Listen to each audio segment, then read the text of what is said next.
ভালোবাসা মানে শুধু কথা বলা নয়, নীরবতায় পাশে থাকাও এক গভীর টান।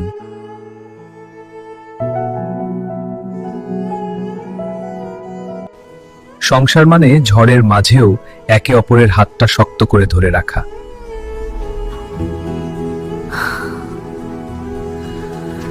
স্বামী স্ত্রীর সম্পর্ক আয়নার মতো, একজন হাসলে অন্য খুশিতে পায়। হ্যাঁ, তুই হাসলে আমার মনটা ভরে যায়। আমারও তাই, তোর হাসি আমার সবচেয়ে বড় সুখ।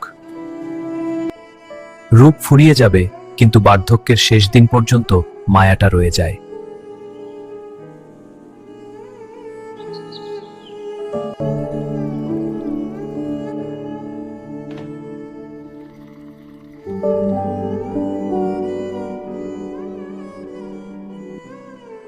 বিয়ে শুধু একটি চুক্তি নয়, এটি দুটি আত্মার আজীবনের এক হওয়া।